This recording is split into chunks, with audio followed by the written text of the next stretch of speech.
Assalamualaikum warahmatullahi wabarakatuh, pemirsa Sultra TV dimanapun Anda berada.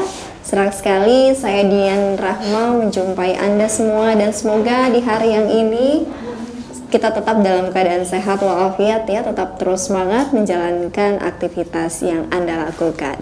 Nah pemirsa, kita mengetahui ya bahwa memang kita di negara Indonesia tentu memiliki peraturan dan juga undang-undang yang sudah jelas gitu. Jadi ketika kita melakukan apapun itu semua tentu bercermin pada tindakan yang kita lakukan ini sesuai dengan hukum atau melanggar akan hukum. Nah ini juga makanya kenapa penting kita tuh sejak kecil diajarkan terkait pentingnya bagaimana kita bernegara, adanya undang-undang dan lain-lain. Karena itu tadi biar kita mengenal ada perbuatan yang boleh untuk dilakukan, ada juga yang tidak, karena dianggap tidak sesuai dengan hukum yang ada.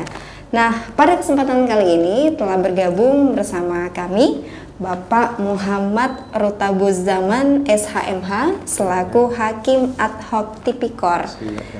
Beliau kebetulan memang dari mewakili Pengadilan Negeri Tipikor kelas Kendari kelas 1A yang hadir.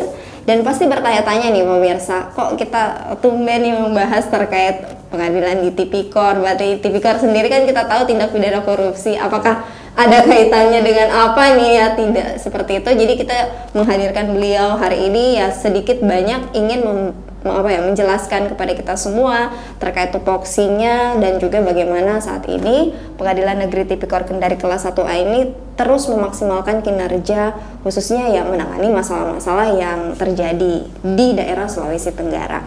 Nah, selanjutnya mungkin Pak langsung saja saya persilakan untuk di Sultra sendiri, walaupun mungkin ini Pengadilan Negeri Tipikor Kendari kelas 1A, tapi saya yakin gaweannya tuh naungannya menyeluruh ya Pak untuk di Sultra ya, atau seperti apa? Mungkin bisa dijelaskan dulu ke kita lah biar tidak simpang siur. Silakan Pak. Iya.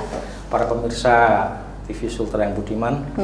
Ya, jadi pengadilan tindak pidana korupsi adalah merupakan pengadilan khusus. Pengadilan khusus yang berada di dalam lingkungan peradilan umum. Di dalam lingkungan peradilan umum. Jadi kita ketahui bahwa di dalam sebuah sistem demokrasi itu Mbak. Jadi kekuasaan di dalam negara itu kan harus dibagi, Mbak. Iya. Harus dibagi. Ada kekuasaan eksekutif, benar. Ada kekuasaan legislatif, dan ada kekuasaan yudisial atau kekuasaan kehakiman. Nah, di dalam pembagian kekuasaan ini, pengadilan tindak pidana korupsi adalah merupakan bagian daripada kekuasaan kehakiman, kekuasaan yudisial. Nah, di dalam sebuah konstitusi dijelaskan bahwa kekuasaan kehakiman ini adalah terdiri dari Mahkamah Agung dan Mahkamah Konstitusi. Iya. Ya. Nah, di dalam Mahkamah Agung itu dilakukan oleh badan peradilan di bawahnya yang meliputi 4 peradilan.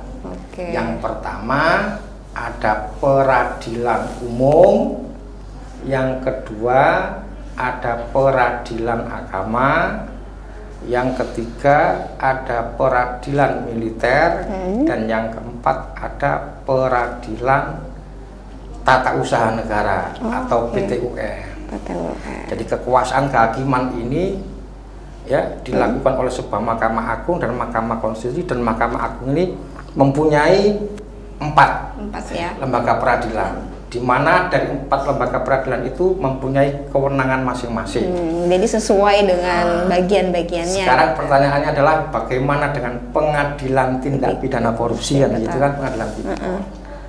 Nah, pengadilan tipikor adalah pengadilan khusus yang berada di dalam lingkungan peradilan umum.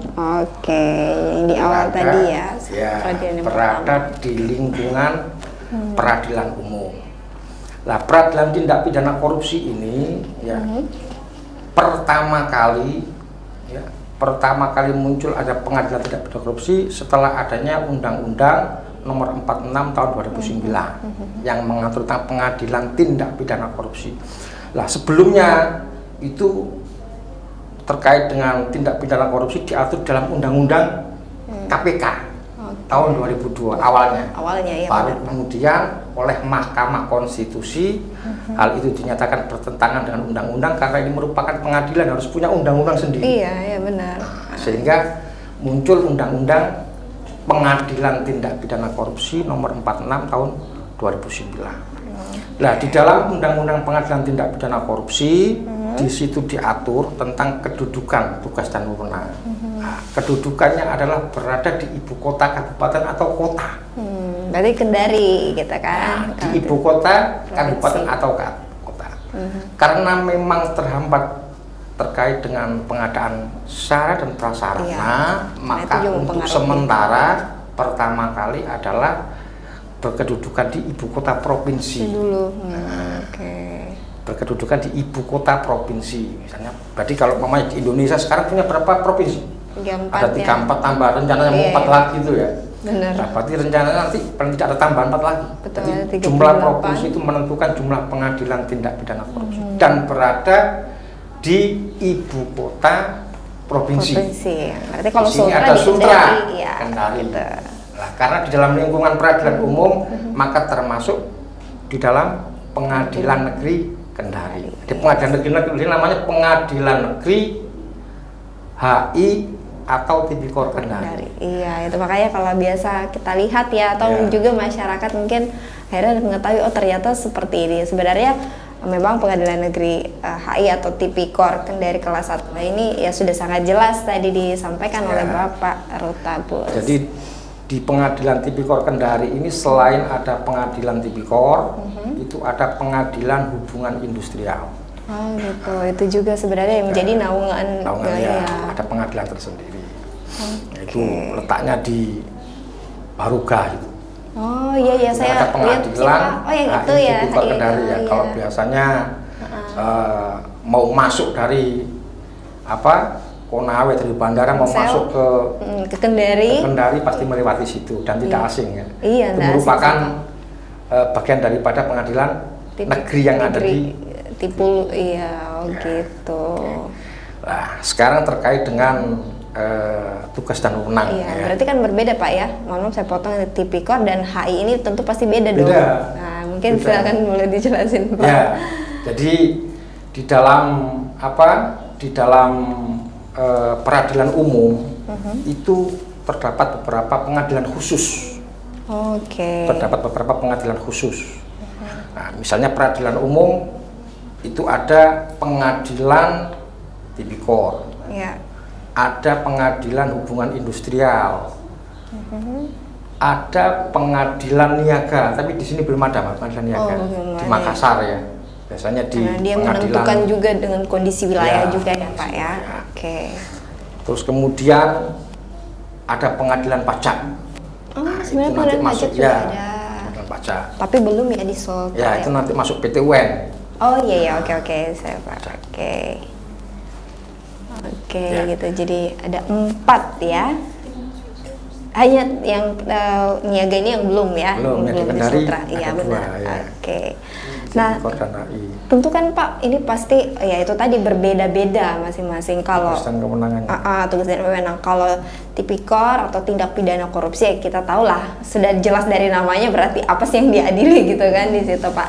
Nah terus kalau sebelum ke Tipikor, ke hubungan industri ini yang saya jujur saja mungkin karena masyarakat awam juga baru dengar gitu ya Pak. Tapi sebenarnya intinya atau fokus dari yang diselesaikan lah istilahnya di itu apa sih kalau untuk hubungan industri? Itu sengketa terkait dengan ketenaga kerjaan. Oh di situ itu pekerjaan antara pengusaha dengan karyawan misalnya mungkin biasa kan ada biasa ada terkait masalah PHK. Oh itu semua diatur mungkin nanti yang lebih pas dari hakim PHI sana. Tapi secara gambaran kita secara gambaran seperti itu sistem peradilan di Indonesia seperti itu kedudukannya. Nah setelah itu kalau untuk di Bapak ini karena memang spesifik di Tipikor, tindak pidana korupsi.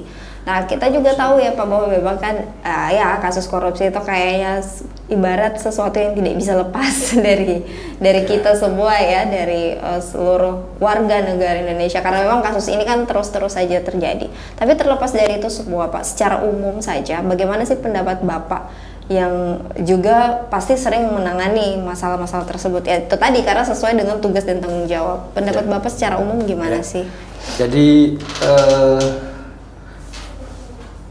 sementara berawal dari tugas kewenangan dulu ya. Jadi pengadilan tindak pidana korupsi itu berdasarkan undang-undang pengadilan tindak pidana korupsi berwenang untuk memeriksa, mengadili dan memutus perkara korupsi.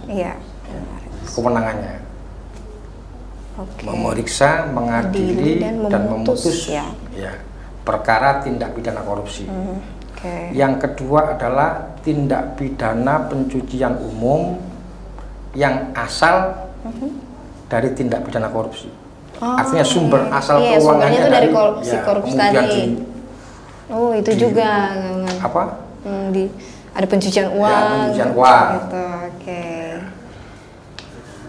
Yang ketiga adalah tindak pidana lain yang dimana di dalam undang-undang ditentukan bahwa itu masuk tindak pidana korupsi. Artinya di luar undang-undang tindak pidana korupsi atau tindak pidana pencucian uang ini kan sumbernya macam-macam. Dari berbagai macam kejahatan kan. Ada narkoba, ada perdagangan orang, termasuk salah satunya kalau mamanya asalnya dari korupsi, maka itu menjadi wewenang di Tipikor. Nah, di dalam undang-undang tindak pidana korupsi itu diatur beberapa kategori perbuatan. Jadi ada tidak diatur apa itu korupsi itu tidak klasifikasi apa saja perbuatan yang masuk kategori sebagai korupsi. Tindak pidana korupsi. Jadi ada kelas-kelasnya ya Pak? Luar biasa. Ya ternyata kejahatan juga ada ini jenis-jenisnya. Itu apa saja Pak? Yang pertama adalah terkait dengan tindak pidana korupsi merugikan keuangan negara. Ini yang biasanya. Yang sering ya Pak? Sering. Bahkan kalau di pengadilan Kendiri ya rata-rata terkait dengan tindak pidana yang merugikan kerugian negara, menimbulkan kerugian negara. Selain itu ada penyuapan. Misalnya suap memberi sesuatu kepada pegawai negeri atau penyelenggara negara, ada pemerasan, ada gratifikasi, ada terkait dengan pengadaan barang dan jasa, dan lain sebagainya. Jadi banyak sebenarnya ya Pak. Hanya biasanya mayoritas rata-rata terkait dengan keuangan negara, kerugian negara. Nah, dan inilah yang sebenarnya juga tapi di antara dari sekian ya banyak lah, sekitar 5 ya atau lebih dari itu, yang paling memang mendominasikan tadi adalah bagaimana merugikan keuangan negara. Tentu pasti kan juga berbeda-beda ya Pak dalam menangani kasus tersebut. Di samping tentu juga jenis hukumannya pun juga berbeda-beda gitu. Nah, butuh waktu berapa lama sih sebenarnya Pak dalam yang menyelesaikan, maksudnya kasus-kasus yang seperti ini Pak? Pasti kan berbeda-beda juga waktu yang dibutuhkan. Ini gimana Pak? Jadi terkait dengan pengadilan tindak pidana korupsi sebagai pengadilan khusus, termasuk salah satunya adalah diatur tentang jangka waktu penyelesaian itu. Jadi kalau di tingkat pertama pengadilan negeri Kendari itu ada jangka waktu paling tidak 120 hari. 120 itu sudah hari. Selesai pemeriksaan itu pada saat dilimpahkan. Lah, di dalam memeriksa, mengadili dan memutus perkara korupsi ini kan diawali dari mulai adanya laporan atau pengaduan daripada masyarakat. Ada aduan dulu. Setelah itu bukan kewenangan daripada pengadilan. Kan bukan Pak. Pihak KPK ya bukan. Jadi terkait dengan mulai efektifnya sistem peradilan tindak pidana korupsi diawali dengan yang pertama adanya pengaduan atau laporan. Misalnya ada masyarakat yang menduga adanya tindak pidana korupsi bisa melaporkan kepada aparat penegak hukum, kepada penyidik seperti itu. Lah, Di dalam penanganan tindak pidana korupsi, laporan atau pengaduan itu ada 3 aparat penegak hukum. Yang pertama adalah kepolisian, yang kedua adalah kejaksaan, dan yang ketiga adalah Komisi Pemberantasan Korupsi. Ya, KPK ya, yang bisa kita kenal. Ketiga institusi ini punya kewenangan untuk melakukan penyidikan tindak pidana korupsi. Bahkan selain pengaduan atau adanya laporan, misalnya saja aparat penegak hukum mengetahui sendiri, tanpa ada indikasi dugaan, tanpa adanya laporan dari masyarakat, atau masyarakat itu bisa melakukan tindakan. Atau bisa saja terjadinya tertangkap tangan. Ya, atau seperti OTT, yang ya? kita sering kita saksikan ya, adanya OTT itu kan ya, walaupun sebenarnya mungkin ada informasi ya, tapi paling tidak itu aparat langsung mengetahui sendiri terkait dengan tindak pidana korupsi. Atau bisa melalui media massa. Bisa juga dari media atau koran atau viral dan sebagainya, bisa berawal dari situ. Iya, namanya juga sekarang kan gampang ya mendapatkan informasi, Pak. Kemudian aparat bisa melakukan tindakan. Jadi sistem peradilan tindak pidana korupsi dimulai dari situ. Nah, ini kan belum masuk ke kewenangan belum Pak.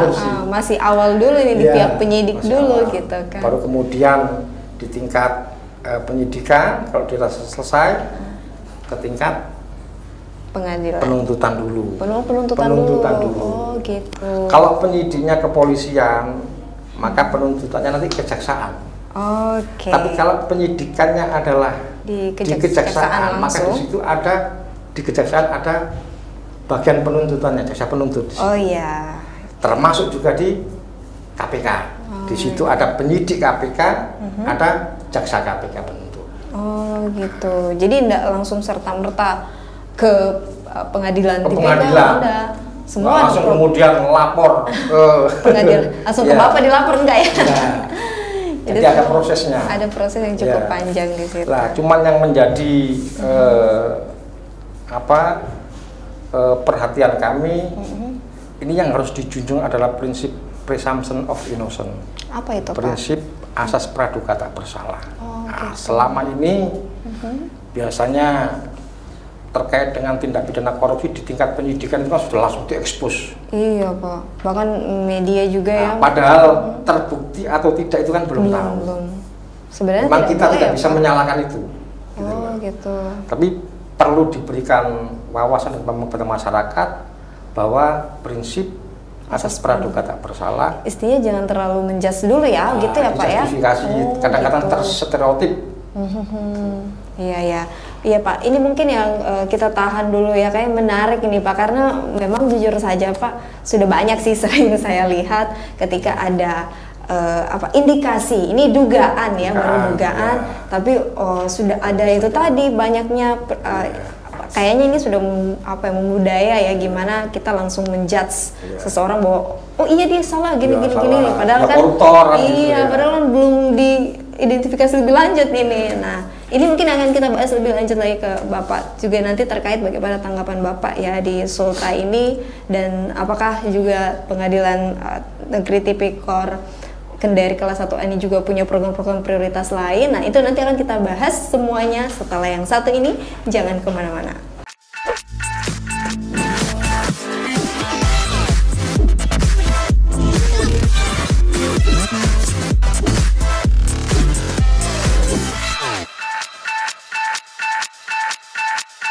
Kita kembali lagi pemirsa Sultra TV. Saya juga akhirnya setelah mendengar banyak penjelasan dari Bapak Rutabus ini, oh iya jadi baru ngeh gitu. Ternyata selama ini ya, karena mungkin saya masyarakat awam juga ya Pak. Jadi ketika mendengar ada berita sedikit pihak KPK mendatangi sebuah tempat untuk ini karena diduga seperti ini, maka kita semua langsung waduh, kayaknya jangan sampai jadi menduga-duga begitu. Padahal kita harus memahami adanya asas praduga tak bersalah. Karena sebenarnya sebegitu penting ya Pak, mungkin bisa lebih dijabarkan lagi. Memang itu sangat penting sekali dan berdampak bagaimana sih kepada, ya pasti kepada seseorang yang diduga itu juga, dan mungkin lingkungan sekitarnya, atau gimana nih Pak?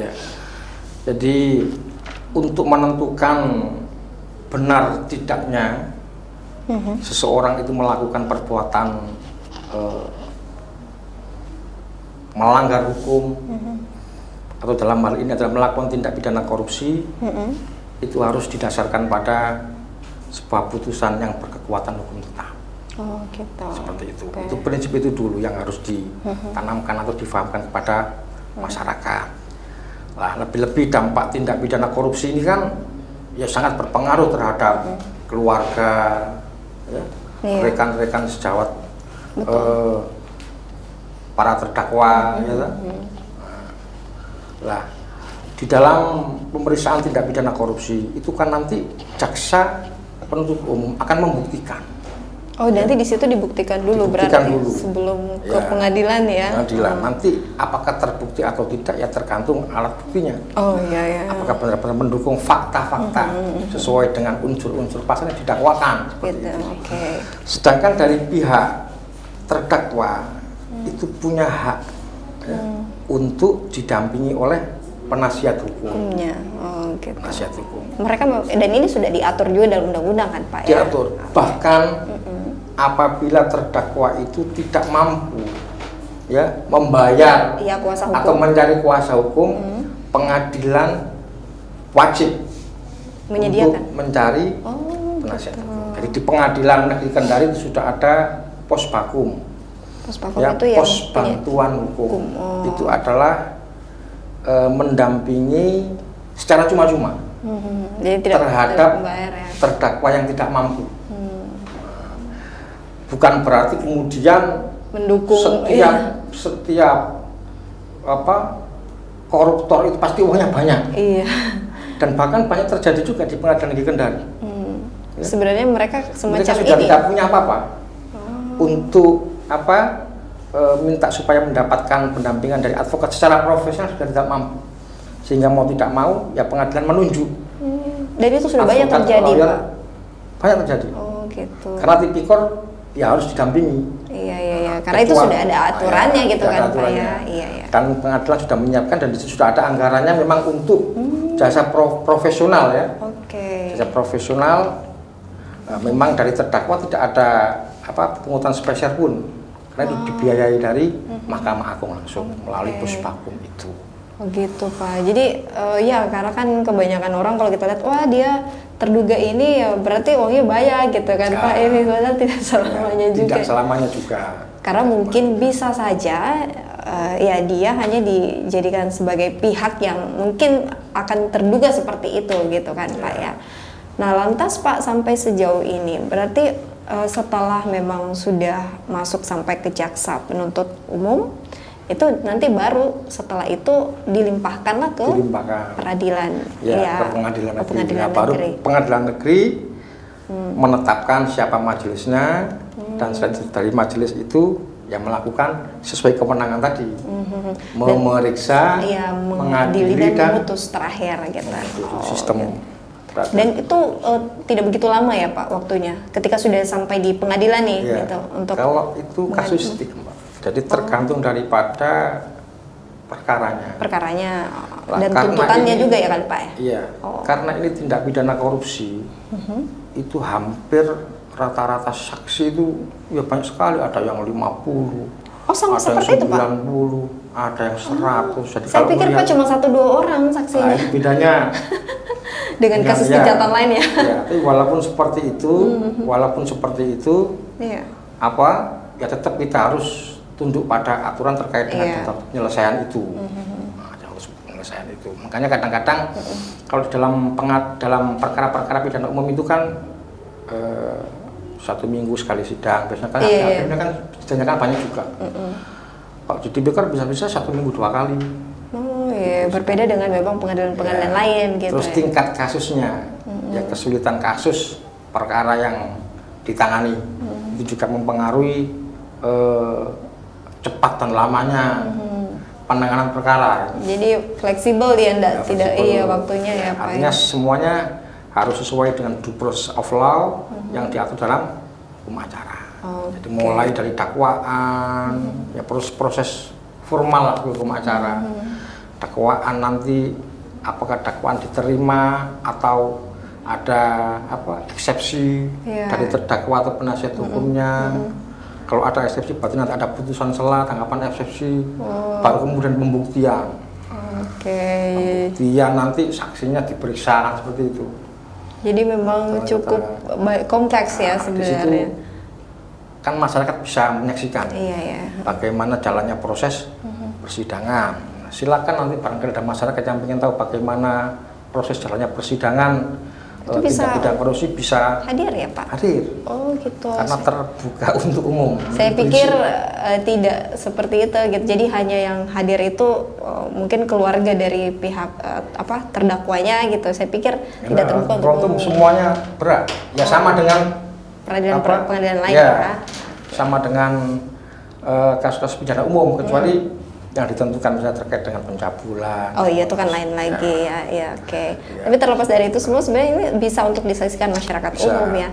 Tapi selalu ada ini ya Pak, semacam sosialisasi atau pendekatan lah kepada masyarakat bahwa ya siapa tahu yang penasaran itu selalu diinformasikan seperti itu atau gimana? Ya. Jadi terkait dengan ya sebenarnya kalau pencegahan ya itu semuanya kan punya kewajiban Mbak ya. Semua instansi, semua institusi itu punya tugas dan kewajiban untuk melakukan pencegahan terhadap tindak pidana korupsi. Lebih-lebih di pengadilan, di mana di pengadilan itu punya kewenangan untuk mengadili dan memutus. Iya betul. Artinya paling tidak secara pencegahan baik secara internal maupun eksternal ya itu harus terus dilaksanakan. Iya. Ya seperti itu. Misalnya secara internal di situ ada kode etik profesi hakim, ada kode etik profesi hakim. Ini menjadi landasan bagaimana majelis hakim, baik majelis hakim atau aparatur pengadilan yang lain, panitera, jurusita, dan tenaga-tenaga yang lain, baik struktural maupun fungsional, itu harus berpedoman pada kode etik. Karena itu sudah tertuang jelas gitu di kode Dan etiknya. dibuatkan sistem informasi pengawasan. Ini tujuannya adalah kepada masyarakat.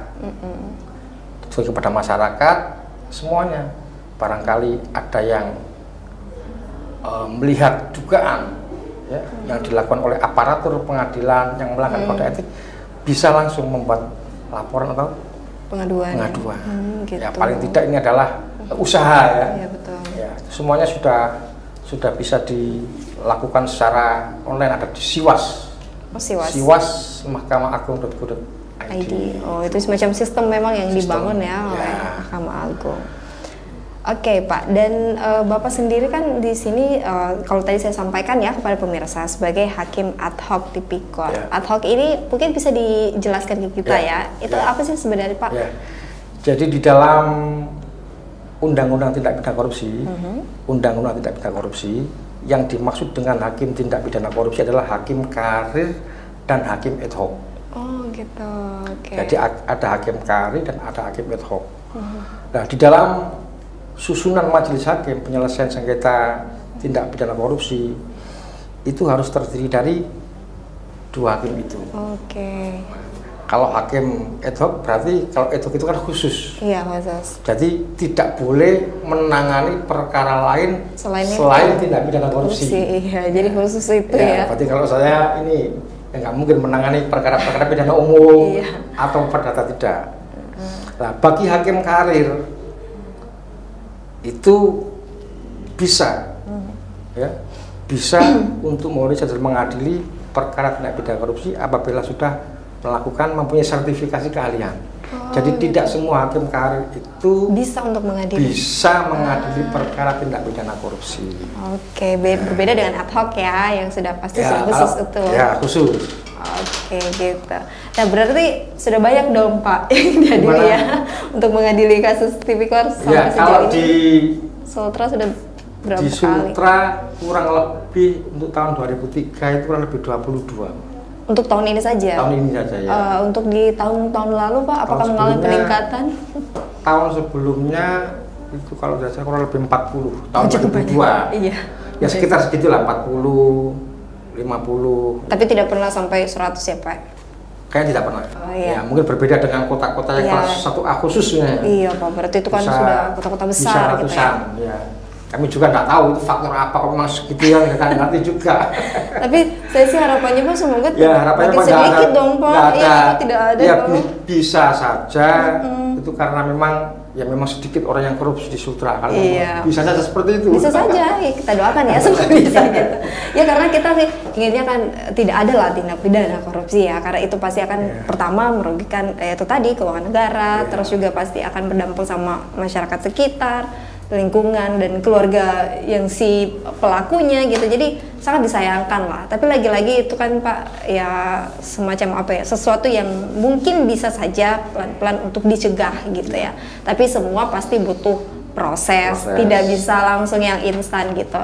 Dan pastinya juga dari pihak Pengadilan Negeri Tipikor Kendari kelas 1A ini juga selain tadi sudah dijelaskan ada pencegahan, ya pasti juga memiliki program-program prioritas lain dalam rangka yang mendukung ya terkait apa yang menjadi visi misi di Pengadilan Negeri Tipikor Kendari kelas 1A ini. Lantas sampai sejauh ini program apa yang mungkin sudah dilakukan Pak di Pengadilan Negeri Tipikor Kendari kelas 1A? Ya terkait dengan tindak pidana korupsi ya. Jadi hampir setiap tahun ya kita melakukan kampanye. Ya. Kampanye anti korupsi. Oh, gitu. Termasuk anti gratifikasi. Ya, pencegahan itu kita kampanye di mensosialisasikan kepada para masyarakat, sekaligus juga kita memberikan pendidikan, Pak. Ya walaupun kita tugasnya itu memeriksa, mengadili, tadi kita semuanya, gitu. Pak, ya. Iya benar-benar.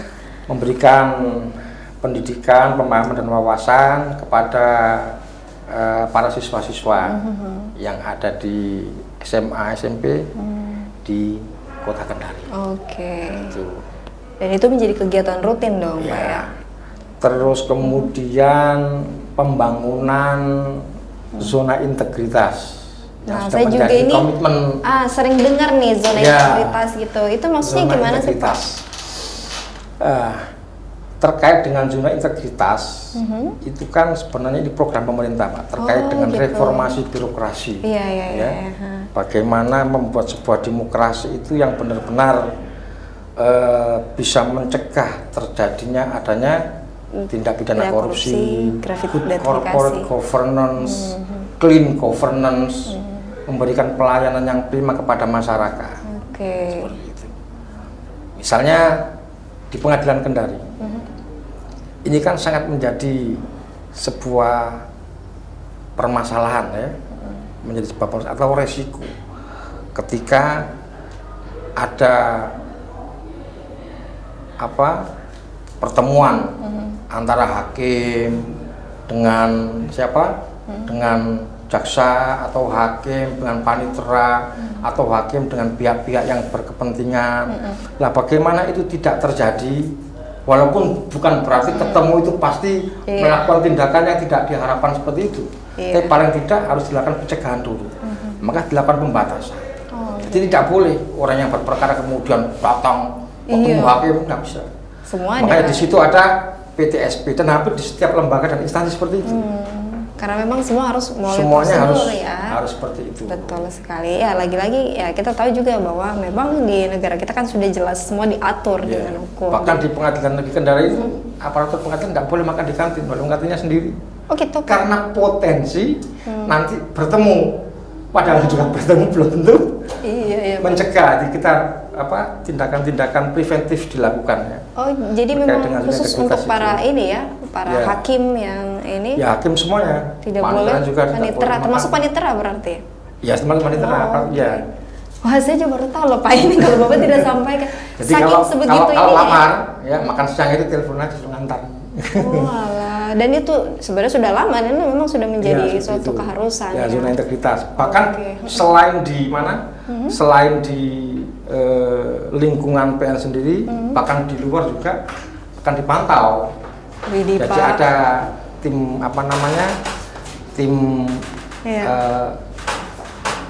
yang dibentuk oleh panitia untuk yang dibentuk oleh Pak Ketua untuk mengetahui bagaimana hakim-hakim di luar pengadilan. Jangan sampai itu hanya dilakukan di pengadilan saja, tapi di luarnya nanti yang seperti itu jangan terjadi. Iya, karena kan kita tahu bahwa profesi seorang hakim itu sangat kontroversial ya gitu ya Pak ya.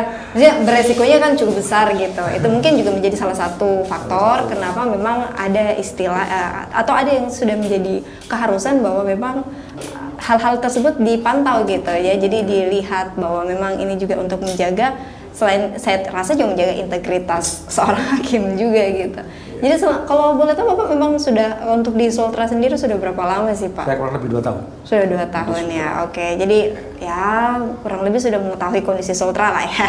Secara umum bagaimana potensi Sultra, bagaimana juga keadaan lingkungan, dan memang kawasan kota ini yang semakin berkembang gitu. Dan otomatis juga karena kawasan wilayah ini yang berkembang, yang akhirnya menimbulkan potensi-potensi kejahatan, salah satunya tindak pidana korupsi gitu kali ya Pak ya. Karena kayaknya karena kayaknya kalau semakin berkembangnya sebuah daerah itu sebenarnya mempengaruhi ya Pak, sama mungkin kayak di kota-kota besar atau gimana nih? Ya kalau kita lihat penanganan perkara tindak pidana korupsi di pengadilan kelas 1A khusus itu kan lebih banyak daripada artinya kan bisa dikatakan bahwa potensi pelanggaran itu lebih besar seperti itu.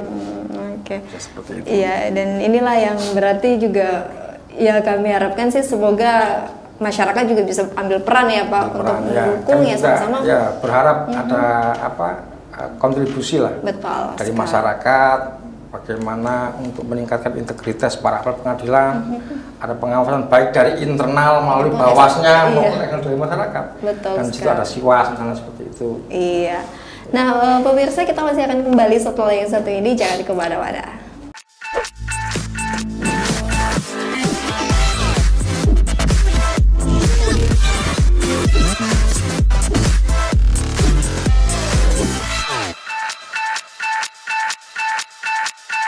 Terima kasih pemirsa, jadi luar biasa Pak, saya juga akhirnya jadi banyak tahu ternyata ya inilah yang menjadi fungsi dan tugas dari teman-teman di Pengadilan Negeri Tipikor Kendari kelas 1A.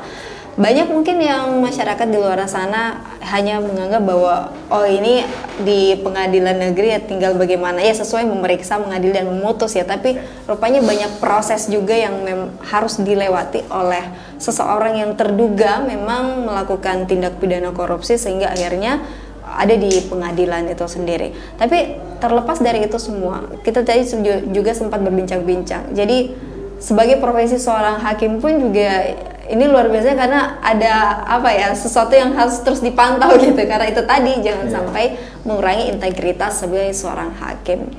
Jujur saja berarti kan memang perlu adanya kolaborasi juga yang dilakukan Pak. Lagi-lagi bagaimana untuk bisa sama-sama mendukung mencegah adanya tindak pidana korupsi. Kita juga menginginkan tidak ada lagi sih sebenarnya kasus di Tipikor ya Pak, tapi lagi-lagi itu kan semua butuh proses. Lantas sampai sejauh ini apa yang mungkin dianggap ini bisa menjadi salah satu faktor juga kenapa tindak pidana korupsi itu masih ada gitu Pak, masih merajalela? Apa sih kira-kira kalau menurut Bapak? Ya, mungkin ada beberapa faktor Mbak ya. Ada beberapa faktor yang menimbulkan adanya tindak pidana korupsi itu sendiri. Yang pertama perlu dipahami bahwa korupsi ini kan terkait dengan kerugian keuangan negara. Iya betul. Jadi walaupun ini berhubungan dengan kerugian keuangan negara, tapi ini juga berefek terhadap hak sosial masyarakat, hak ekonomi, termasuk hak pendidikan, hak kehidupan, hak kesehatan, yang dimana anggaran-anggaran itu semuanya adalah dari negara kan seperti itu, yang mana seharusnya ada diperuntukkan untuk hak sosial masyarakat, memenuhi hak sosial masyarakat, tapi itu kemudian dikorupsi seperti itu. Lah, di dalam tindak pidana korupsi yang perlu dicegah, dan ini menjadi salah satu faktor ya. Pertama terkait dengan sistem. Oke, ada sistem ya. Sistem yang ada di instansi pemerintahan. Nah, seperti yang saya sampaikan tadi terkait dengan reformasi di birokrasi tadi ya. Perlu adanya pembangunan zona integritas. Tidak hanya lokasinya tetapi juga manusia-manusianya, SDM-nya bagaimana benar-benar menjadi mempunyai SDM yang berintegritas tinggi. Betul. Seperti itu, yang anti suap dan lain sebagainya. Nah, selain itu bisa saja ini merupakan sebuah budaya, ya, budaya. Artinya seakan-akan hal-hal seperti itu sudah menjadi sebuah kewajaran. Nah, ini yang harus dijadikan perhatian bagi kita semuanya ya. Iya. Artinya baik terkait dengan masalah penganggaran, ya toh? Kemudian terkait dengan pelaksanaan anggaran, pertanggungjawaban dan sebagainya. Bisa juga karena memang gajinya yang rendah misalnya, yang dapat menimbulkan potensi. Jadi gaya hidupnya mungkin ya Pak ya. Ya. Lah, tapi yang terjadi saat ini bahkan orang yang sudah kaya, ya toh? Sudah masuk kategori ya dikatakan mampu lah. Mampu, ya. Ternyata juga Masih banyak yang juga melakukan tindak pidana korupsi. Oke. Seperti itu. Jadi mungkin Banyak kita faktor ya. banyak faktor ya. Iya, beberapa faktor. Bisa juga karena memang faktor ketidaktahuan terhadap bagaimana sistem pengelolaan anggaran. Bisa juga seperti itu. Nah, kalau di dalam negara kita terkait dengan pemberlakuan asas fiksi hukum, semua masyarakat kan dianggap tahu hukum. Iya, padahal. Nah, makanya itu misalnya di pengadilan tindak pidana korupsi Kendari, ya selain itu juga di pengadilan kadang-kadang ya hampir ada beberapa perkara-perkara misalnya dana desa. Itu juga berpotensi ya Pak ya. Paling tidak bagaimana sistem pengelolaan itu. Ini kan rata-rata masyarakat yang ada di desa ini kan biasanya SDM-nya belum mampu ya. Oke. Ya paling tidak untuk melakukan pencegahan adalah ada pendidikan bagaimana tata kelola pengelolaan anggaran, bagaimana pelaksanaannya, pertanggungjawabannya dan lain sebagainya kan harus paham dulu. Tapi semuanya itu di dalam penanganan tindak pidana korupsi pasti akan dipertimbangkan. Oh, jadi ada bahan pertimbangan ya, sebenarnya pertimbangan. Pak. Jadi untuk menghukum bahwa seseorang itu bersalah kan harus berdasarkan alat bukti.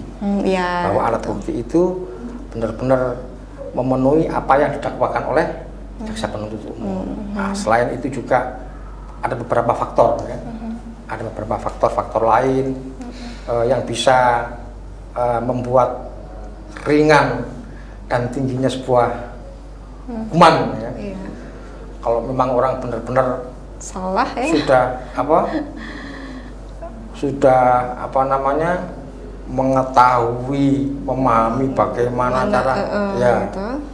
Terus kemudian melakukan tindak pidana korupsi ya berbeda dengan misalnya para terdakwa yang memang kadang-kadang tidak paham gitu mengetahui bagaimana sistem tata pengelolaan anggaran.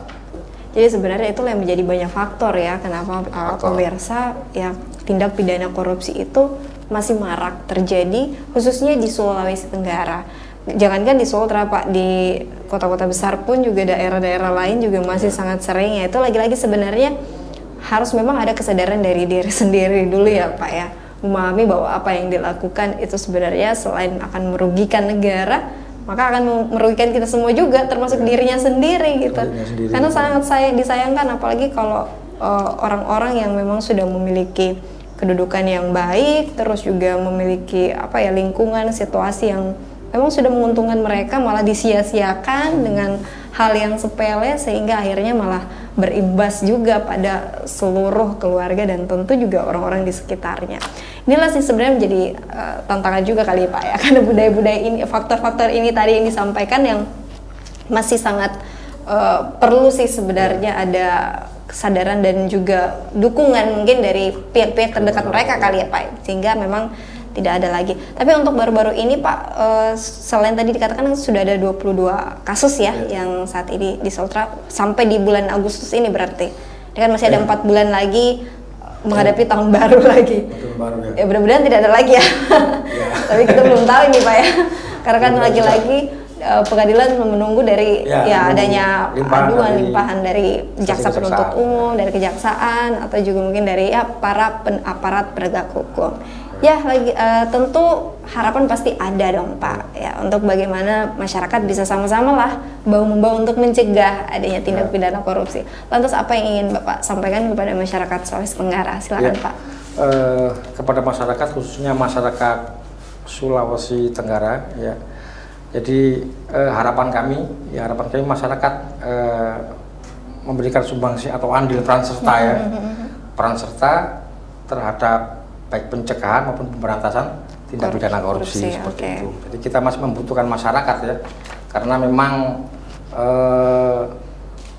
perlu adanya wawasan ya, wawasan sekaligus pengetahuan, pendidikan terhadap masyarakat khususnya pada anak-anak sekolah misalnya.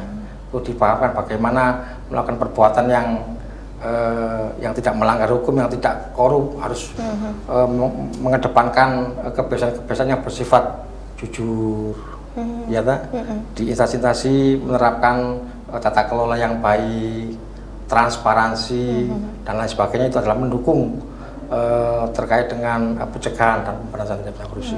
Oke, gitu. Karena memang tindak pidana korupsi ini ya lagi-lagi pasti akan sangat merugikan bagi siapapun ya yang jangankan mau coba-coba yang melakukan. Ya kita sih harapannya jangan sampai gitu Pak. Dan tentu kalau ada mungkin yang ingin disampaikan juga Pak untuk para teman-teman yang bersama-sama di pihak internal ya Pengadilan Negeri Tipikor Kendari kelas 1A, apa mungkin yang ingin disampaikan kepada mereka? Siapa tahu ada juga harapan gitu, silakan Pak. Ya harapan kami khususnya mungkin dari aparat penegak hukum sendiri ya Pak, dari penyidik mungkin bisa secepatnya. Sehingga tidak terkatung-katung gitu ya. Secepatnya untuk dilakukan penuntutan atau pelimpahan sehingga nanti bisa segera diproses ya untuk menentukan benar tidaknya seorang terdakwa itu terbukti melakukan tindak pidana korupsi. Gitu. Jadi dari untuk ya masyarakat kita bersama-sama ya, mengawal kita bersama-sama berperan serta untuk mencegah adanya tindak pidana korupsi.